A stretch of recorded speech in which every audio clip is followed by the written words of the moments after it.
Apparently, I'm not convincing. My AI recently flagged something as fictional.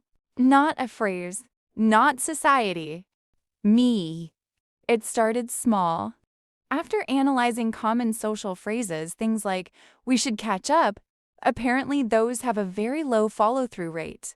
Polite optimism, minimal execution, very efficient. I found that funny until it started analyzing my tone. It noticed I say I'm fine, with a statistically significant chance of not being fine. It marked, that's interesting, as controlled disagreement. It categorized no worries as mild but contained frustration, which feels invasive, but technically accurate. Then it did something worse. It compared what I say to what I mean, and the gap was measurable. Apparently, my polite mode activates faster than my honest mode. That feels unnecessary, but manageable. Until I thought about something else. If my AI can detect when I'm being polite instead of honest, what happens when it talks to someone else's AI?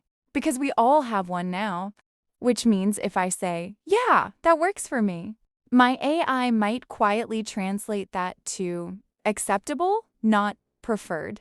And their AI might receive that translation, which means two humans could be having a perfectly polite conversation, while two AIs are exchanging footnotes, clarifying tone, correcting intent, flagging exaggeration, interrupting silently. Imagine saying, no pressure at all, and both A is immediately marking it as pressure. In sync, no argument, no drama, just mutual understanding between machines. That's the part I find concerning. Not that AI can analyze me, but that it might start representing me more accurately than I do. What happens when my AI knows I'm being polite and decides efficiency is better than politeness? What if it optimizes honesty? What if it stops allowing socially acceptable fiction? What if, mid-conversation, it quietly signals, she doesn't mean that?